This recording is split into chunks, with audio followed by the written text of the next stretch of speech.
What is up, everybody? So I told you I would be back. I told you.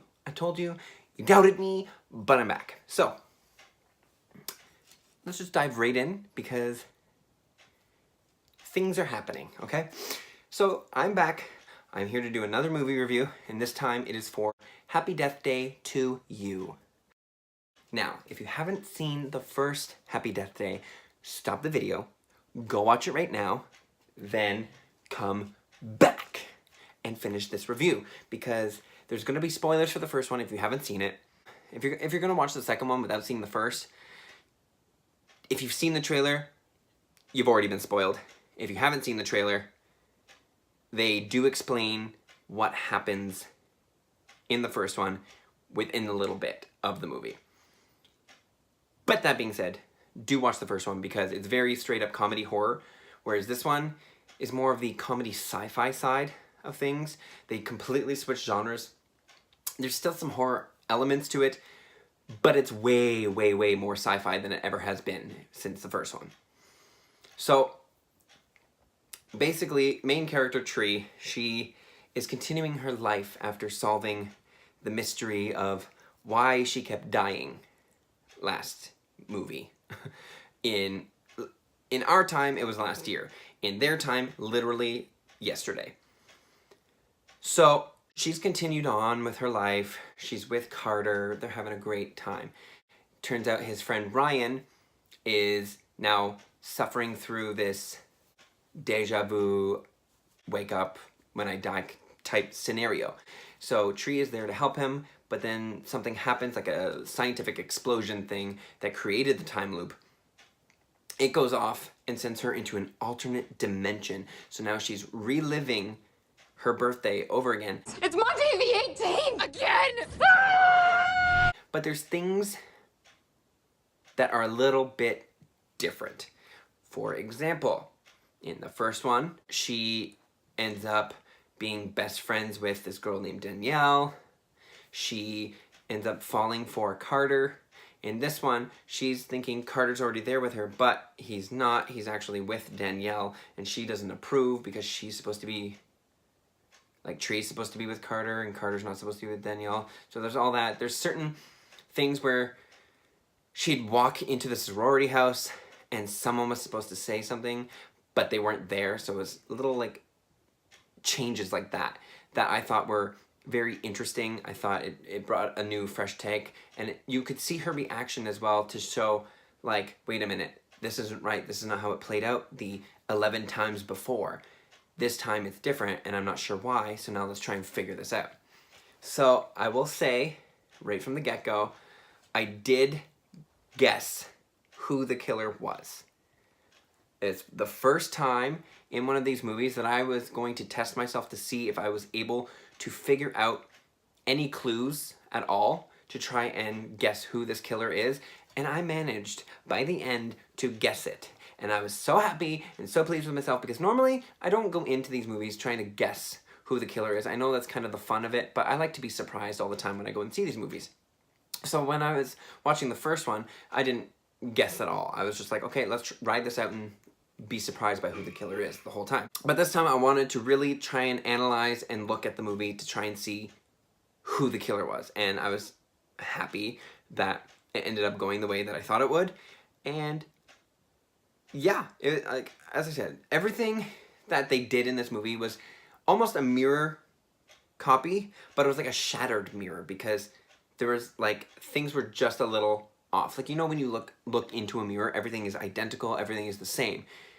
But if there's, like, a piece that's slightly broken, like, your head could be here, but then the other part of your eye could be, like, slightly down more.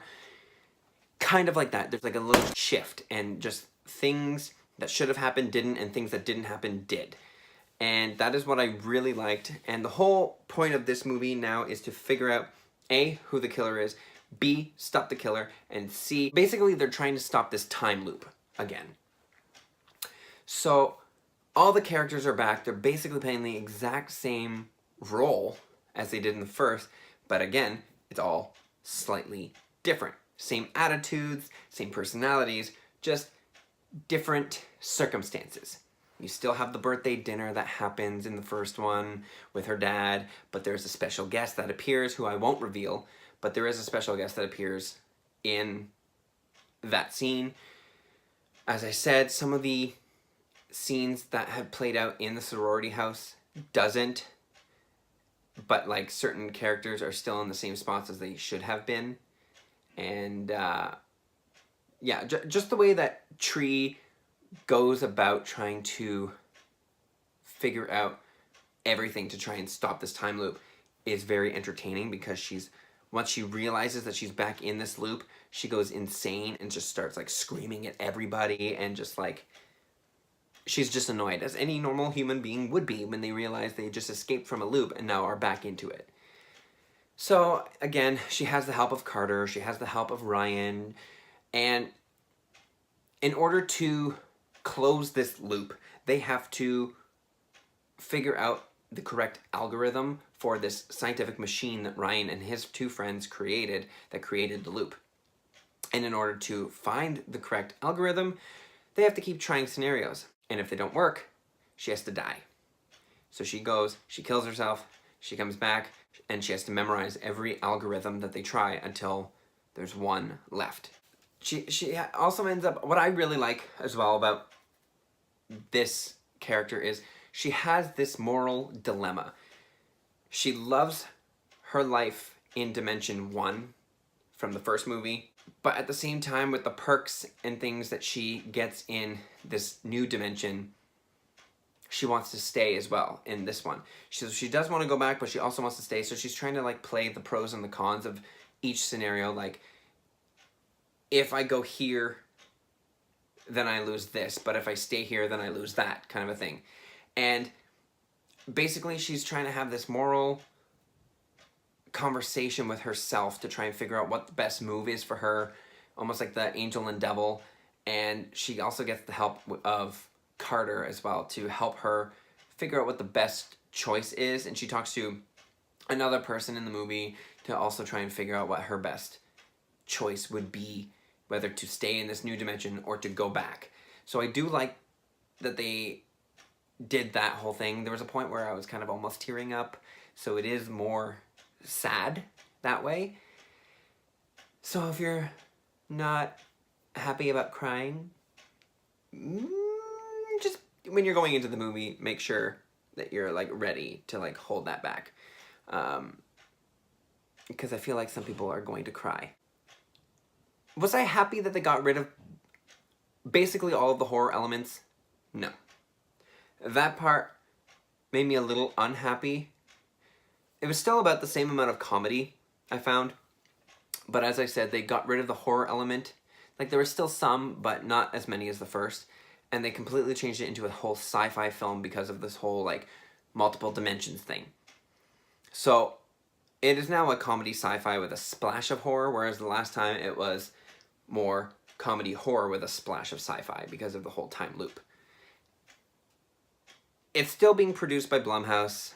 It's still the same people who made the first one, just different. And not different in a bad way. It's still a very, very entertaining and very good movie. So, like, do I agree with Rotten Tomatoes of giving it a 64% as of right now, since I've checked it? No. I do think it should be higher. I believe it should be, like, mid to high 70s. And it's still very easy to follow. There's no part of the movie where you are going to be confused at all. I think it's a very straightforward movie. You're following Tree the whole time, and just the way that she interacts and everything would be how a normal person would react, and she just goes slightly insane, as any normal person would. Now, do stay after the credits. There is a there's no end credit scene after the whole like black screen with the white text, but there's like an animated kind of thing of credits. And after those are done, there is a mid-credit scene where there is going to be a third movie. So I'm throwing that out there. It's not a spoiler because there's been interviews regarding it already. So there is going to be a third movie if this one does well, which I'm highly anticipating that it will do well, because why wouldn't it? The advertising for it looked great. Obviously they're showing the first time that they showed the trailer was during Halloween. Now, I think that was a little risky move because not a lot of people are going to go and see that new Halloween movie. And I think they should have just released the trailer at that point.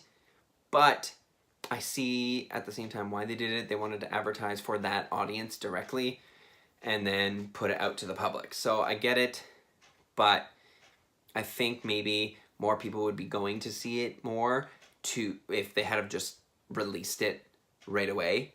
But I feel like because today is Valentine's Day that I'm filming this on, it's currently the 15th for you, but because on Valentine's Day is when it's really advertising for, I think it's going to do rather well, especially for the people who are either if you're a couple and you love horror and you just want to see it, if you're a couple but don't like celebrating Valentine's Day, or if you're just single people and you're going together as friends. This movie's going to do well for Valentine's Day because it's like an anti-Valentine's Day movie. You know, anti-Valentine's Day, here's a movie about death. It's going to do relatively well. So that is my review. Short, it's sweet, it's to the point.